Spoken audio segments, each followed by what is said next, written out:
And joining us now here in the studio is visiting fellow at the US Studies Centre and Sky News contributor Bruce Wolpe. Well, on that story, Bruce, as we were just saying, yes. So it begins. After so much talk, it's underway. It's now happening. A real drama is unfolding. At this hour, the House Rules Committee is meeting. It will set the parameters of debate. How long will the debate be on the House floor tomorrow? Who controls the time? You'll remember the Judiciary Committee reported the Articles of Impeachment. The Intelligence Committee built the case. So those members will talk. Are any amendments to the Articles of Impeachment in order? And then finally a vote on final passage. That will all unfold tomorrow. I expect the debate, the Republicans have asked for 8 hours of debate. It'll be evenly divided between Republicans and Democrats. So that would put a vote at around midday, early afternoon tomorrow, our time. Now, just for our viewers to understand, so the debate will just be purely about what happened in Ukraine, the phone call, which Donald Trump says was perfect. I think Republican members will raise all sorts of issues and try and make the president's case. First, on two fronts. First, delegitimize what the Judiciary Committee did, the impeachment. It shouldn't be there. Why are we discussing this? It's wrong. And then make the case that they say the real corruption was in Ukraine, not Russia, and then other things that they want to. So they're going to have it'll be a full amplitude on those issues. And secondly, they will just try and defend the president and advance his cause and just say, look, if the American people have a problem with President Trump, vote him out next November. But why are we doing this? It's a travesty on the Constitution. So in the end, the vote will be probably quite quick, considering there'll be hours of debate. The vote will come, yes, and there will be a couple questions up, but essentially a vote on each article of impeachment. Now, what everyone's been looking at is where are the Democrats, and where are those Democrats, there are about 30, who were elected in districts that Trump carried in 2016.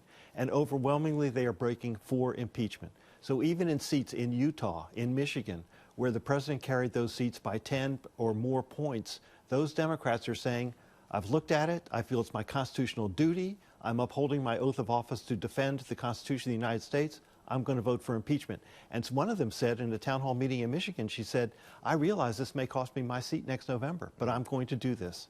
So that is the tenor of the debate, really high stakes. Cameron Stewart has written an interesting piece in The Australian today where he talks about the fact that it's the ratings and the interest is not that huge amongst the voters anyway, quite separate from the political class in Washington. What's your view of that? Do you think it's translating to voterland? I think Cameron's right. I think a lot of people are saying, why are we messed with this? We have an economy to work with. We have trade issues. You were elected to serve me and get on with the legislative business of the country. You're not doing that. So, yeah, I think it's legitimate. On the other hand, the partisanship factor is so high, and among Republicans and Democrats who are committed, their interest is very intense, and the country's sort of almost at war with itself on this issue. You have half the country for impeachment, half the country against impeachment, 80% plus of Democrats for, 90% of Republicans against. So it is really hand-to-hand infighting among partisans. Well, I mean, we're still talking about history here. It's only the fourth time this has happened. Well, Richard Nixon was threatened with impeachment. It sort of didn't really ever go through in the end. But just talk about the interest around. I mean, Bill Clinton. There was a bit more of interest around that. I mean, it was salacious. It was a tabloid kind of story. Which is quite different to this one. And you also had, at that time, the cable news networks and the internet were still evolving, and so people had not retreated into their own tribal totems on the internet. And divided so in their party lines. More of a more unified national audience. I mean, when Walter Cronkite said, that's the way it is, well, that is the way it was. And 75% of the country kind of agreed with that. So you have a really bifurcated, diversified media audience. The other thing that's happening is this now becoming the go-to weapon in political fights? In other words, you don't like the president? Well, we're just going to impeach you. So something that was extraordinary, that was seen to be the last remedy to save the republic, if under stress, is now becoming just another day-to-day political tool. This is the second impeachment in 20 years. The first three were over 230 years. Yeah, so maybe this will be a sign of things to come. Things to come, which future. Well, we don't like you, we're going to impeach you. Which is not welcome. Yeah. And I think people want better. I think, that said, the Democrats feel that there are some really important issues at stake here. Did the president abuse his office? But Republicans are saying, you're just playing political games with us. Well, Trump's not worried about it, though. I think he's doing a rally tomorrow. I've forgotten which state he's going to be. He's going to be in Michigan. That he needs to win again.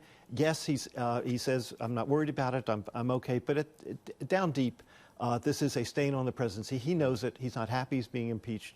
But given what he's facing, he's determined to go out there, seek vindication, prosecute his case, and destroy the Democrats next November. That's what he wants. But I mean, when he goes to Michigan and when he talks to his followers, his supporters, I'm sure he will suggest, look, this is an example of the swamp being against us. That's true. Yes. You know, so a reminder that you've got to keep me in office when the election rolls around next year, because they're trying to force us out.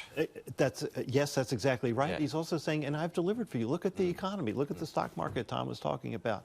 And look at my America First agenda around the world. Look at what's happened in the UK. So we are winning. Remember, he said we're going to win so much you'll get tired of winning. Well, he says we're winning, and so he will say, this is my program, my legacy. You want to maintain it? You stick with me. So when does the trial take place? It'll start in early January, probably January 6 or 7. Now, the two leaders are Republican and Democrat, are bitterly divided over how to proceed. So the partisanship we see in the House, should we impeach, is now replicated in the Senate. What are the rules for the trial going to be? And they haven't agreed on that yet. Well, and then what happens if is it just back to how things were after that? No, ultimately, 51 votes in the Senate will determine the rules. The Republicans have 54 senators. Mitch McConnell knows how to manage his caucus. So at some point he will say, these are what the rules are going to be. The senators will vote on it. He would expect to get his supporters, and the trial would proceed under those rules. All right, Bruce. Well, plenty of action coming up in the next 24 Some to look forward to, some not. Yeah, exactly. It's going to be tough. Always good to get your thoughts. But the vote tomorrow. Right, vote is tomorrow. All Yes, right, sir. that's a bit of history. It'll be history unfolding while we're going to air, no doubt, too. Bruce, thank you. We'll talk to you soon. Thank you.